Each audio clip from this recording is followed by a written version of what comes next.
Donc, dans les intervenants qui sont inscrits, Monsieur Razi Hamadi. Merci, Monsieur le Président, chers collègues. Monsieur le Ministre, Madame la Ministre, comme vous l'avez très bien dit en introduction de vos propos, le protectionnisme est une impasse historique. Le libre-échange total et aveugle l'est tout autant. Et c'est pour cela d'ailleurs que cette majorité et le Président de la République se sont dotés de ce qui est plus qu'un slogan, y compris une doctrine au regard des premiers actes de la ligne de négociation que vous nous présentez ici dans les différentes instances de ce concept de juste échange. Juste échange que je voudrais aborder à travers les pays d'Afrique, Caraïbes et Pacifique et bien évidemment ce que l'on a communément appelé les accords de partenariat économique APE, visant à développer donc les objectifs de libre-échange. Ils ont pour objectif donc officiellement d'améliorer l'environnement des entreprises, de créer des marchés régionaux et d'encourager une bonne gouvernance économique grâce à une coopération régionale renforcée dans le domaine commercial. À ce jour, seul un APE complet a été signé et mis en œuvre et l'Union européenne continue à octroyer des préférences commerciales unilatérales à certains pays des ACP. La Commission européenne, et vous avez rappelé la volonté du Président de la République, du gouvernement et de cette majorité d'avoir plus de temps, mais la Commission européenne souhaite mettre un terme à ce traitement préférentiel et a proposé la date donc du 1er janvier 2014 pour aboutir à des négociations. Comme ont pu le souligner là encore le Président de la République et le revendiquer les pays de l'ACP, pour la plupart, qu'ils soient pays moins avancés ou non, ce délai est manifestement trop court au regard des contextes, conditions et contenus de ces accords. Les APE prévoient la libéralisation de 90% des échanges entre l'Union européenne et les pays ACP, 100% d'ouverture du marché européen, 80% pour celui des ACP.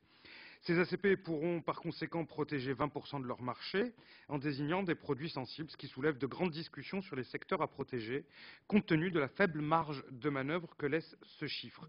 Les pays ACP, et ils l'ont déclaré à plusieurs reprises, ne sont pas prêts et la mise en œuvre de tels accords entraînera un choc fiscal, agricole et industriel, et sur la balance des paiements d'une telle ampleur que nos partenaires ne pourront s'en remettre. Je veux rappeler juste 3 illustrations très rapides.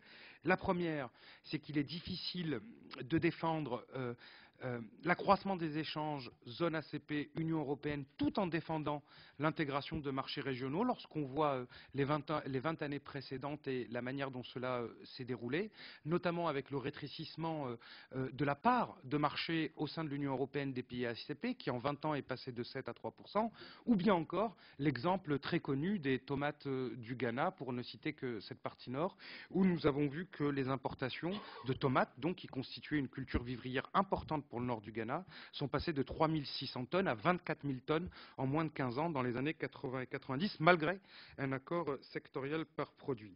Je veux seulement dire ici, pour conclure et poser ma question, qu'il a fallu 50 ans à l'Union européenne par étapes, notamment en faisant appel quelquefois à certaines barrières progressivement levées pour atteindre ce niveau d'intégration dans le marché mondial.